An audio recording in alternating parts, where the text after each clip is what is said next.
El esclavo que sacudió la corte. La sala del tribunal estaba abarrotada y el aire estaba cargado con el olor a sudor y cera derretida. Los nobles con sus ropas almidonadas murmuraban entre ellos, mientras los esclavos, alineados a lo largo de las paredes, bajaban la vista, sabiendo que allí no tenían voz. Hasta esa mañana. Caminó descalza sobre las frías piedras, las cadenas de sus tobillos tintineaban a cada paso. Sus ojos hundidos y brillantes recorrieron la habitación antes de posarse en el juez, un hombre gordo con una peluca hinchada, que la miraba con desdén. Otra pieza del juego, pareció pensar. Pero él no lo sabía.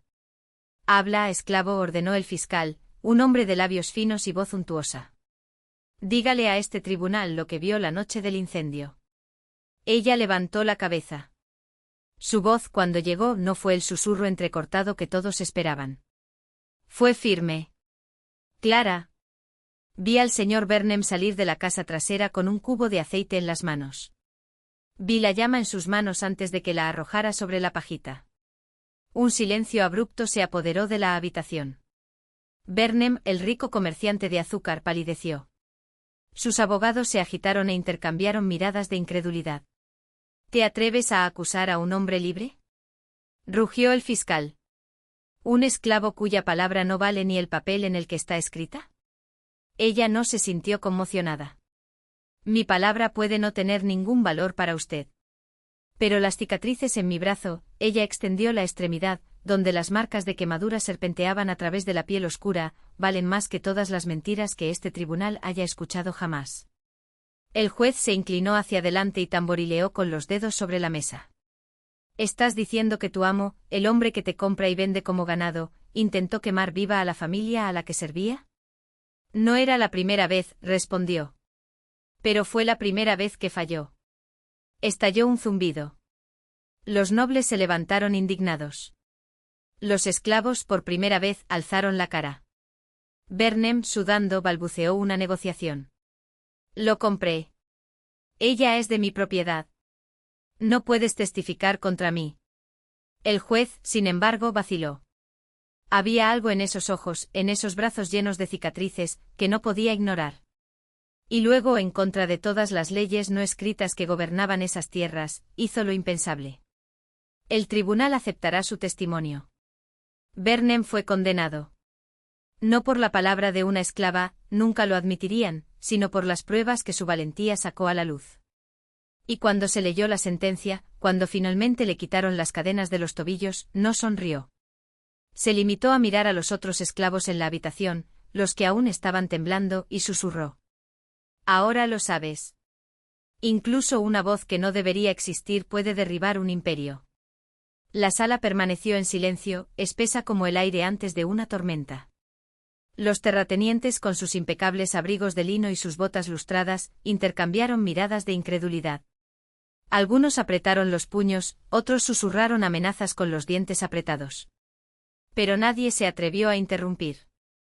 La autoridad del juez, aunque frágil, seguía siendo un escudo, y la mujer que tenían ante ellos, ahora libre, se había convertido en algo más peligroso que una rebelde, un ejemplo. Pasaron horas hasta que la noticia se difundió. Primero por los pasillos del foro, luego por las calles de tierra, arrastrados por los vientos cálidos que soplaban desde las plantaciones. Cuando el sol comenzó a descender pintando el cielo de un rojo sangriento, los primeros grupos comenzaron a reunirse en los límites de la ciudad. No eran muchos, solo media docena de hombres y mujeres, todavía con las marcas del látigo en la espalda y los pies descalzos sobre las piedras irregulares. Pero estaban allí. Y eso fue suficiente. Los encontró junto al viejo roble donde se vendían esclavos los viernes. Él no habló. No era necesario. Sabían lo que había sucedido del mismo modo que sabían lo que vendría después. Uno de ellos, un hombre con profundas cicatrices en el rostro, extendió la mano y le colocó una daga oxidada. Lo pesó en la palma de la mano y sintió el frío del metal contra su piel, que aún le dolía por las esposas. No es para ti, murmuró. Es para quien venga después. Ella asintió. Lo entendí.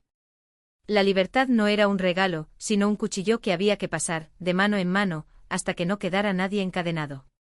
Esa noche, mientras Vernem era arrastrado a prisión, su imperio de caña y sufrimiento comenzaba a desmoronarse como arena entre sus dedos, las primeras llamas se vieron en el horizonte. No fueron hogueras de celebración. Perro.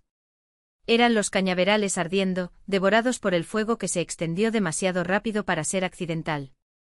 Y en medio de las llamas, siluetas se movían, rápidas y decididas, como sombras que finalmente habían aprendido a caminar en la luz. El juez, que observaba desde el balcón de su casa, sabía que no habría vuelta atrás. Las leyes que había quebrantado ese día fueron solo el primer hilo que se rompió. Toda la red temblaba ahora y no había mano en el mundo capaz de sostener todas las piezas.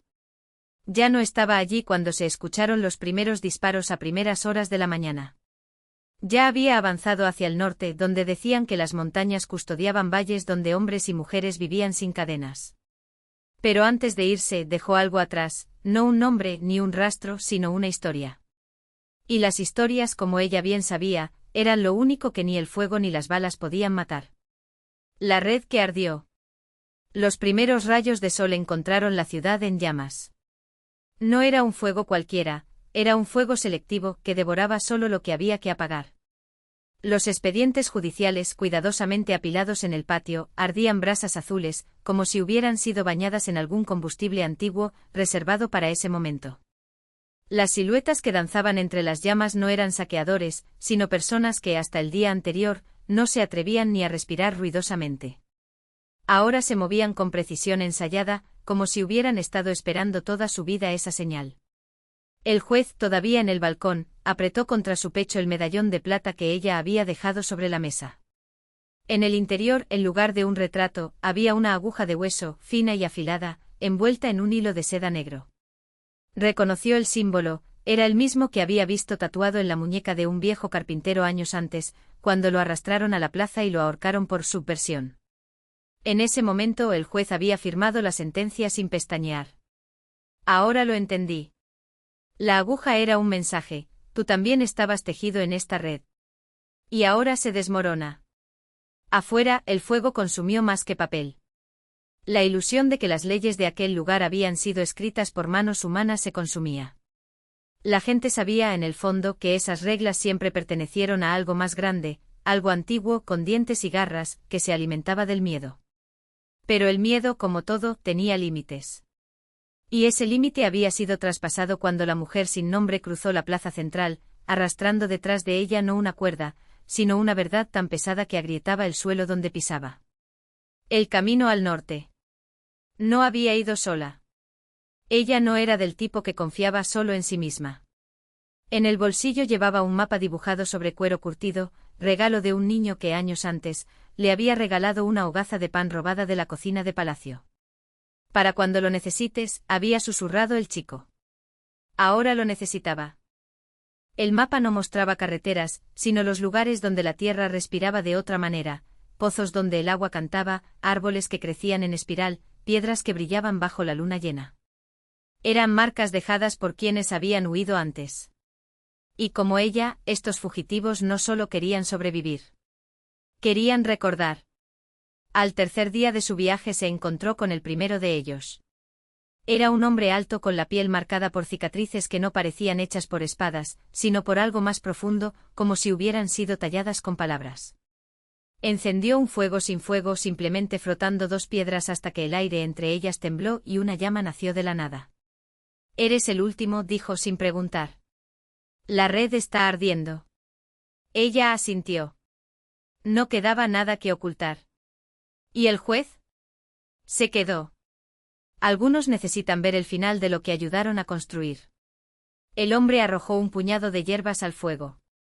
El olor era dulce, pero quemaba los ojos. Arriba, en el norte, las montañas tienen memoria. Guardan lo que los hombres olvidan. Ella no preguntó cómo lo sabía. Algunos conocimientos no necesitaban explicación. Lo que el fuego no soporta. De regreso a la ciudad, el juez observó las cenizas. Ya no había tribunales ni cárceles, ni los hombres con capas negras que antaño vagaban por las calles como cuervos hambrientos.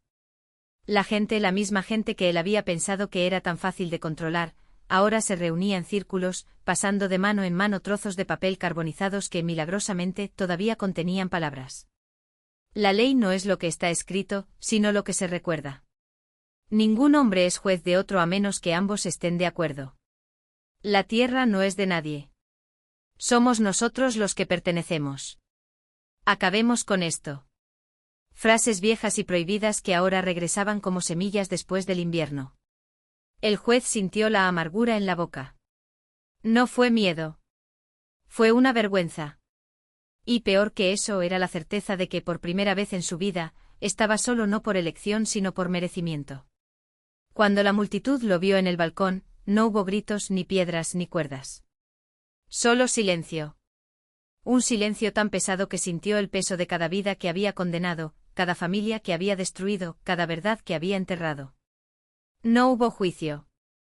No fue necesario. Bajó las escaleras, dejó el medallón en la piedra más alta a la izquierda del patio y se dirigió hacia la puerta norte. Nadie lo detuvo. Los valles más allá de las montañas. Las montañas eran más altas de lo que había imaginado. Y más vivo. Las rocas crujían al pasar el viento y los árboles, en lugar de hojas, tenían lo que parecían más bien alas delgadas y traslúcidas que temblaban al tacto. En el primer valle que vio había casas hechas de piedra y arcilla, con techos cubiertos de musgo que brillaban débilmente como si sostuvieran la luz de las estrellas. La gente lo recibió sin sorpresa. Algunos la reconocieron, no por su rostro, sino por la forma en que llevaba el silencio. La llevaron a un fuego central, donde una anciana, con ojos tan claros que parecían de hielo, le entregó un vaso de agua extraída de un pozo que, según dijeron, nunca se secaba. «Tú trajiste el cuento», dijo la anciana. No fue una pregunta. Ella asintió. ¿Y el juez? Ya viene. Algunos caminos solo se pueden seguir cuando no queda nada atrás. La anciana sonrió. Sus dientes eran blancos como huesos pulidos por el tiempo. Entonces está completo. Esa noche, mientras las montañas susurraban secretos al viento, ella finalmente entendió, no había corrido para escapar. Me había escapado para recordar. Y para asegurarnos de que otros también lo recuerden.